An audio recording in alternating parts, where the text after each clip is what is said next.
सच्चिदानंदाय नमः।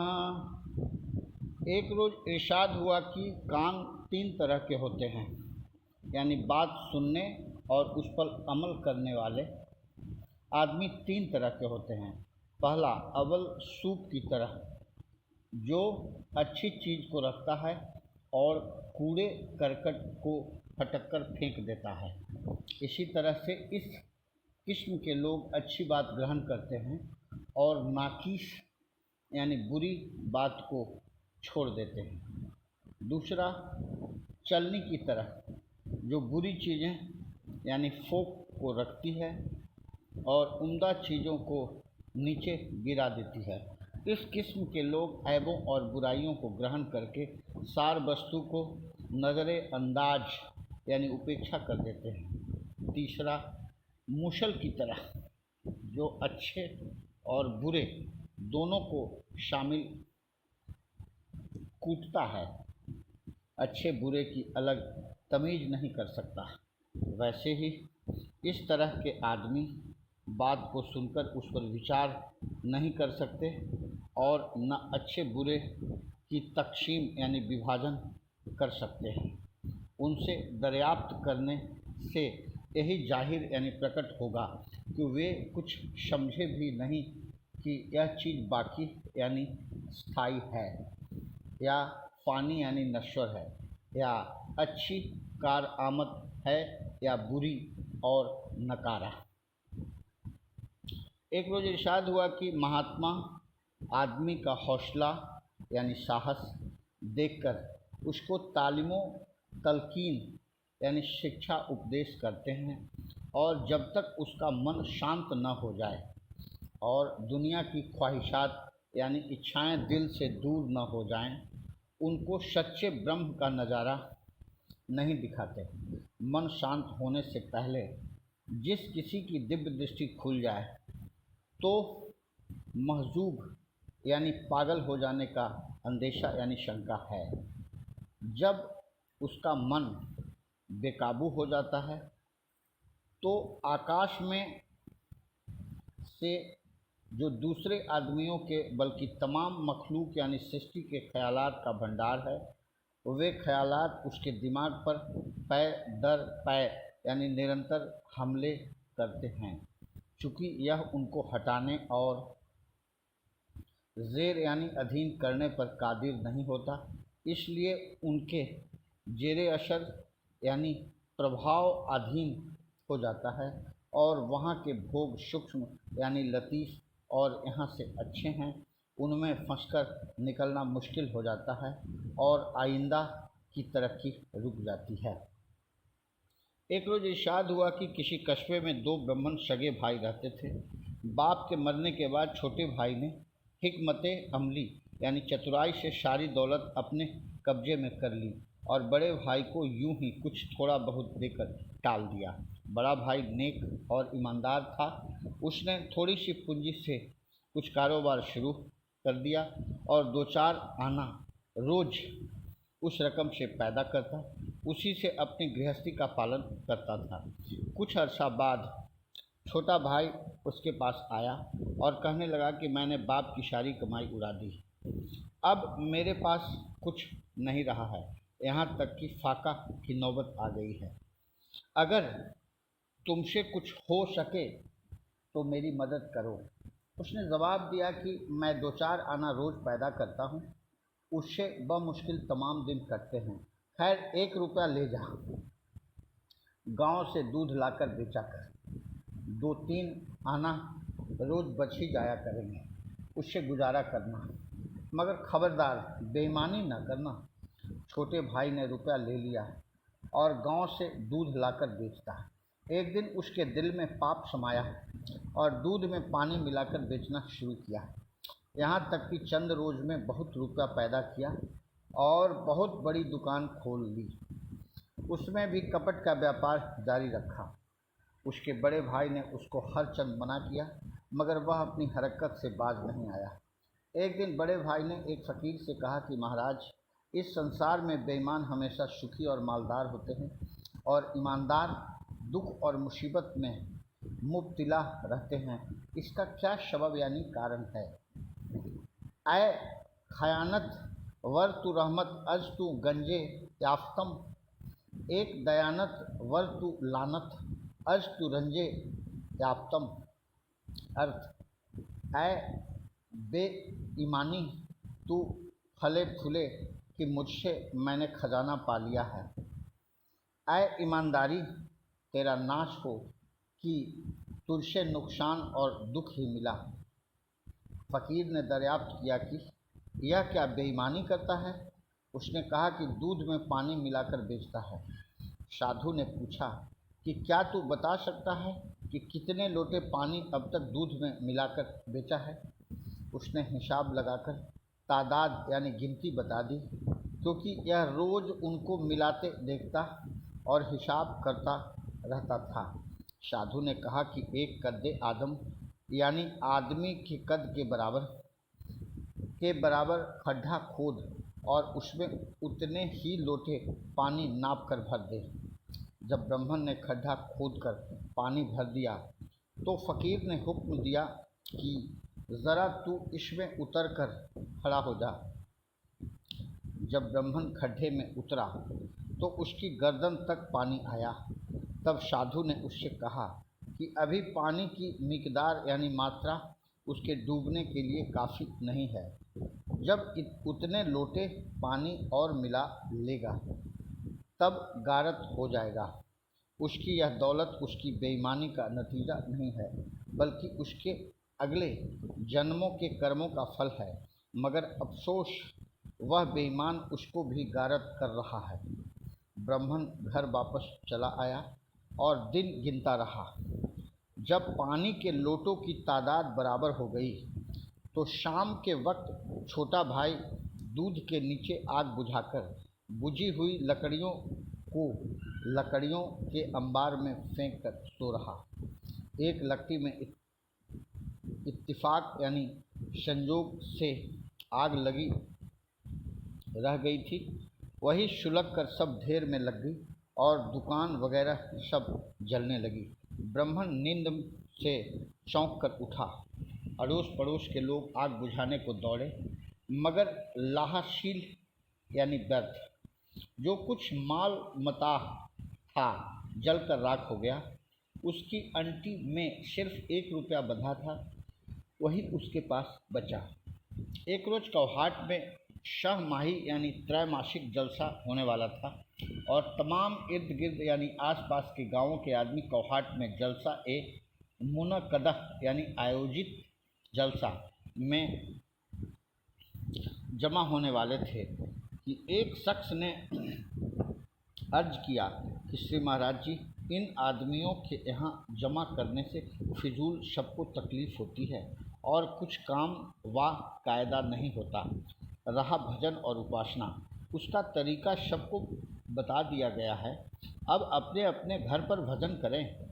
उस वक्त श्री महाराज ने फरमाया कि किसी बूढ़े शख्स ने अपनी वफ़ात यानी देहांत के वक्त अपने तमाम रिश्तेदारों को फरमाया कि सब आदमी एक एक छोटी लकड़ी लेकर मेरे पास आएं। जब वे तमाम आदमी आ गए तो हुक्म दिया कि इन लकड़ियों को जो तुम लाए हो एक बड़ी रस्सी से बांधो और फिर तुम में से हरेक उस गट्ठे को तोड़ने की कोशिश करो और फिर देखो कि आया यानी क्या तुम मोड़ सकते हो या नहीं। सबने कोशिश की, मगर गट्ठे को तोड़ने में नाकामयाब यानी असफल रहे। फिर बूढ़े ने हुक्म दिया कि अब गट्ठे को खोलकर अलहदा एक एक लकड़ी को तोड़ो। सब ने वैसा ही किया और अपनी अपनी लकड़ी आसानी यानी आसानी से तोड़ दी। उस वक्त बूढ़े ने फरमाया कि जब तक तुम प्यार और मोहब्बत की रश या रिश्ते से बंधे रहोगे, उस वक्त तक तुमको मारने और जर यानी अधीन करने में तमाम दुश्मन नाकामयाब रहेंगे। लेकिन अगर तुमने इस रिश्ते को तोड़ा तो फिर तुम्हें तोड़ना व फोड़ना और तबाह करना बहुत आसान होगा, जिस तरह से कि इन अलहदा लकड़ियों को तोड़ना आसानी से हुआ है। अलगरज यानी भाव यह है, अगर तुम सब सत्संगी भाई आपस में गाहे बगाहे यानी कभी कभी मिलते जुलते रहोगे तो उनके दुख सुख का हाल तुमको मालूम होता रहेगा। एक रोज इरशाद हुआ कि श्री शिव जी महाराज और पार्वती जी महारानी सैरो तफरीफ को जा रहे थे कि शिव जी ठहर गए और ज़मीन पर माथा टेका। पार्वती जी ने सबब यानी कारण दरियाफ्त किया तो फरमाया कि यहाँ पर एक महात्मा ने भजन किया था, इस वजह से यह खिताए ज़मीन यानी ज़मीन का टुकड़ा काबिल ताजीम यानी आदर योग्य है। इसी तरह से जाते हुए फिर एक जगह माथा टेका। तब फिर पार्वती जी ने सबब पूछा तो उन्होंने फरमाया कि यहाँ पर एक महात्मा आकर भजन करेंगे, इसलिए इस जगह को भी काबिल ताजीम समझना चाहिए। एक रोज़ एक साहब ने अर्ज किया कि लंगर और भंडारों का काम तो बिल्कुल फजूल खर्च यानी बेकार का खर्च मालूम होता है, इससे क्या फ़ायदा होता है, यूँ ही शुंड मुंड फ़कीर आकर खा पी जाते हैं। आपने फरमाया कि किसी राजा ने यह सुना कि मानसरोवर में हंस होते हैं और वे मोती चुगते हैं। वहाँ हज़ारों तरह यानी भांति के परिंदे रहते हैं, लेकिन वहाँ सर्दी बहुत पड़ती है, इसलिए हर एक का वहाँ गुजर नहीं। यह सुनकर हंसों को देखने का शौक़ हुआ और अपने वज़ीर व तदबीर यानी चतुर मंत्री को बुलाकर इस बात को जाहिर किया। उसने अर्ज़ किया कि मैं हंसों का दर्शन आपको यहाँ करा सकता हूँ, लेकिन इसमें इस कदर रुपया शर्फ होगा कि आप घबरा जाएंगे, बल्कि अजब नहीं कि लोगों के कहने सुनने से आप मेरी तरफ से बदगुमान हो जावें। राजा ने उसका हर तरह से इत्मीनान कर दिया और कहा कि चाहे जितना शर्फ यानी खर्च हो, मगर हमको हंसों का दर्शन यहीं करा दो। वज़ीर ने जंगल के परिंदों को दाना डलवाने का इंतज़ाम यानी प्रबंध शुरू किया और किस्म किस्म यानी भांति भांति के अनाज और गल्ला जंगल में रोज़ डालने लगा और हर तरह का बंदोबस्त उनके आराम का कर दिया। कोई उन परिंदों को ईजा यानी कष्ट न पहुंचा सकता था। इस आराम की वजह से मुल्क मुल्क के परिंदे वहां आकर जमा हो गए, हत्ता कि मानसरोवर तक के परिंदे उड़कर वहां चले आए और मानसरोवर खाली सा नज़र आने लगा। तो हंस की मादा ने हंस से सबब दरियाफ्त किया। उसने तमाम हाल कह दिया कि फ़लाँ मुल्क में परिंदों के खाने पीने और रहने का ऐसा अच्छा बंदोबस्त है, इसलिए वहाँ सब चले गए हैं। अब तो मादा ने हंस को भी वहाँ जाने को मजबूर किया कि ऐसे धर्मात्मा और फयाज यानी दाता शख्स का जो परिंदों तक की खबरगिरी करता है ज़रूर दर्शन करना चाहिए। दोनों मानसरोवर से उड़कर उस राजा के मुल्क में आए और वज़ीर ने राजा को उनका दर्शन कराया। हासिल कलाम यानी कहने का आशय यह है कि इंसान इस राह में दौलत शर्फ करता है और हर मज़हब और मिल्लत के फ़कीरों और साधुओं से मिलता रहता है, तो उसकी सखावत यानी दान वीरता और धर्म का हाल सुनकर कभी न कभी कोई हंस और परमहंस भी वहाँ आ ही जाते हैं। जहाँ नज़ल और कंजूसी का यह हाल हो कि एक एक आदमी के खाने का रोना पड़ जाए, वहाँ फ़कीर और साधु जाते ही नहीं। एक रोज़ इरशाद हुआ कि धर्म के 4 लक्षण हैं। पहला सत्य, दूसरा शौच, तीसरा दान, चौथा दया। पहला सत्य, जैसा देखा सुना पढ़ा अनुभव किया हो वैसा ही करना सत्य है। संदेह भरी बात कहना, जैसे युधिष्ठिर ने कहा कि अश्वत्थामा हाथी मर गया, यह असत्य में प्रमाणित है। सत्य के 6 स्थान हैं, जो इन 6 को प्राप्त होगा अवश्य सत्य को हासिल कर लेगा। क ईमान की सच्चाई यानी कभी किसी से झूठ ना बोले। ख ईश्वर से सच यानी निष्कपट हृदय से प्रार्थना करे यानी तमाम संसारी वासनाओं से रहित हो।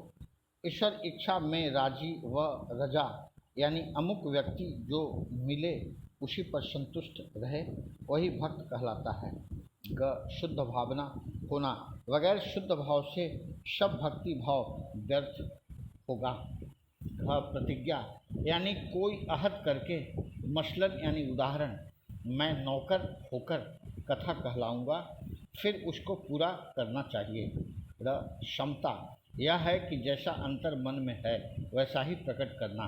यह बात अंतःकरण की शुद्धता और सरलता से होती है। च सत्य धारण, धार्मिक नियमों और आत्मिक विचारों में सिर्फ दूसरों के वचन या शास्त्र के वाक्यों पर ही भरोसा न रखे, बल्कि अपने अंतःकरण में भी विचार और तर्क द्वारा उसका सत असत जांच ले, फिर स्वीकार करे। अपनी आत्मा के विरुद्ध कर्म में कभी प्रवृत्त न हो, जिसमें संयम, संतोष, आशा, भय, अनुराग, प्रीति, भक्ति, दृढ़ विश्वास हो, उसे सत्यधारी कहते हैं। दूसरा, शौच। यह दो प्रकार का होता है, एक बहिरंग, दूसरा अंतरंग। बहिरंग शुद्धता जल, मिट्टी वगैरह से होती है, और अंतरंग विवेक और विचार से, यानी ईर्ष्या, कपट, छल, दुश्मनी वगैरह न करना। पहला, काया में 3 प्रधान दोष ये हैं, चोरी, व्यभिचार और हिंसा। दूसरा, वाणी में ये 3 दोष हैं, निंदा, गाली और मिथ्या लाभ यानी फिजूल बकबक।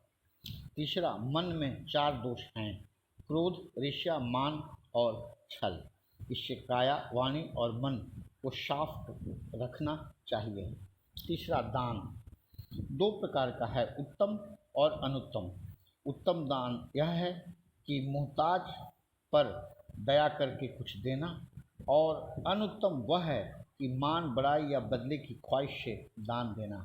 दान सिर्फ धन से ही नहीं होता, बल्कि विद्या, निर्भयता और मान वगैरह कई तरह का दान है। दान देने में जहाँ तक हो सके जल्दी करे, गुप्त दान दे, विलम्ब न करे, एहसान न जतावे, दान लेने वाले को तुच्छ न समझे, दान देने का अभिमान न करे, अपने दान में जो उत्तम पदार्थ है वह दान करे। चौथा, दया। सब धर्मों में दया शिरोमणि है। किसी प्रकार की तपस्या और भजन जैसे विद्या के बगैर ठीक नहीं होता, वैसे ही दया जरूरी है। किसी प्राणी मात्र को दुख न पहुंचाना दया है। एक रोज इरशाद हुआ कि महाराज दशरथ जी को जब औलाद की खातिर यज्ञ करने की ख्वाहिश हुई, तो ऋषियों और ब्राह्मणों ने कहा कि इस यज्ञ को सिवाय श्रृंगी ऋषि के और कोई नहीं करा सकता, और वह बिल्कुल विरक्त और आज़ाद है। उनका आना किसी तरह से हो नहीं सकता। यह सुनकर महाराज ने ढिंढोरा पिटवाया कि जो कोई श्रृंगी ऋषि को यहाँ शहर में ले आवे, तो उसको इस कद्र जर यानी सोना व माल इनाम मिलेगा कि वह निहाल हो जावे, और हमें भी बहुत खुशी होगी। और सब आदमी तो इस काम के करने से लाचार रहे, मगर एक रंडी उनको लाने का बीड़ा उठाकर चली, और जंगल में जहाँ श्रृंगी ऋषि तप करते थे पहुँची। उसने अबल इस बात की तलाश की कि यह खाते क्या हैं। ऋषि का दस्तूर था कि भजन करते करते जब कभी भूख लगती थी तो एक दरख्त के तने में जाकर मुंह मारते थे और फिर वापस आकर तप करने लगते थे। रंडी ने उसी दरख्त पर जिस जगह वह मुंह मारते थे अवल रोज तो कुछ गुड़ चिपका दिया। मुंह मारने पर ऋषि को और रोज की निस्बत ज़्यादा स्वाद मालूम हुआ, तो दरख्त को चाटने लगे। रंडी उसी तरह से रफ्ता रफ्ता ज़्यादा से ज़्यादा गुड़ चिपकाती गई और बाद में हलवा वगैरह लगाया। ऋषि जी भी उन स्वादों को चखकर ऐसे मज़े में आ गए कि खूब मज़ेदार चीज़ें खाने लगे। फिर रंडी खुल्लम खुल्ला यानी खुले रूप में उनको मज़ेदार खाना बना बना कर खिलाने लगी, और ऋषि जी उससे बहुत खुश रहने लगे। जब रंडी ने देखा कि ज़ुबान के जायका में खूब लवलीन हो गए हैं तब उसने यक लफ्त यानी एकाएक तमाम चीज़ें बनानी बंद कर दी। ऋषि जी ने पूछा, अब यह खाना क्यों नहीं बनाती हो? रंडी ने अर्ज किया कि वे चीज़ें तो धन से प्राप्त होती है और मेरे पास जो धन था सो खत्म हो गया। ऋषि ने दरियाफ्त किया कि धन कहाँ से मिलता है? उसने जवाब दिया कि राजा के पास से मिलता है। अगर तुम किसी राजा के पास चलो तो धन मिल जावे। ऋषि जी जाने को तैयार हो गए। रंडी उनको साथ लेकर अयोध्या जी में आई। महाराजा ऋषि का आगमन सुनकर आगवानी को निकले और बड़े आदर से सिंहासन पर लाकर बिठाया। फिर अपने यज्ञ का काम पूरा कराया और रंडी को भी बहुत कुछ इनामों इकराम यानी धन भेंट दिया। एक रोज़ इरशाद हुआ कि किसी बादशाह के दरबार में एक फ़कीर यह सदा यानी पुकार किया करता था कि नेकों के साथ नेकी करो और बदों की बदी खुद उनको तबाह कर देगी। एक दरबारी इस सदा से बड़ा नाखुश हुआ करता था। उसने बादशाह से चुगली खाई कि हुजूर फला फ़कीर ऐसा कहा करता है कि जहाँ पनाह के मुंह से बदबू यानी दुर्गंध आती है। बादशाह ने कहा कि उसको हमारे सामने बुलाओ, हम उसकी तहकीक यानी जांच पड़ताल करेंगे। चुगलखोर यानी चुगली करने वाले ने फ़कीर को कहला भेजा कि फ़ला रोज़ आपकी बादशाह की तरफ से दावत है। उस दिन खाने में बहुत सी प्याज पकवाकर उस फ़कीर को खिलाई। बाद में बादशाह के रूबरू यानी सम्मुख पेश किया। जब फ़कीर बादशाह के सामने गया तो उसको ख्याल हुआ कि कहीं प्याज की बदबू बादशाह को नाखुश गवार मालूम न हो, इसलिए सामने जाकर मुंह पर हाथ धर दिया। चुगलखोर ने उसी वक्त बादशाह को शैन यानी इशारे के साथ कहा, देखिए हजरत, इसने आपके मुंह की बदबू से अपने मुंह पर हाथ रख लिया है। बादशाह ने फ़कीर से जुबानी तो कुछ न कहा, एक खत अपने कोतवाल शहर में के नाम लिखकर फ़कीर को दिया कि जाओ इसको कोतवाल के पास ले जाओ। बादशाह का यह आम दस्तूर था कि जिस किसी को खास इनाम देता था उसको कोतवाल शहर के नाम खत लिख दिया करता था। उस चुगलखोर ने समझा कि ज़रूर इस फ़कीर को कोई खास इनाम मिला है। जल्दी से बाहर निकलकर फ़कीर के पीछे गया और अर्ज़ किया कि हज़रत, यह खत अगर आप मुझे दे दें तो मैं कोतवाल को पहुंचा दूं। आप फिजूल तकलीफ़ क्यों करते हैं? फ़कीर ने वह खत उसी को सौंप दिया। जिस वक्त वह खत लेकर कोतवाल के पास पहुंचा तो खत में लिखा पाया गया कि गदीदन खत हामिले हाजा यानी पत्रवाहक को बिला तामुल यानी बिना देर किए कत्ल करा देना और इसकी खोल में भूस भरवा कर हमारे पास भिजवा देना। अगर देर हुई तो बाज पुरुष यानी पूछताछ होगी।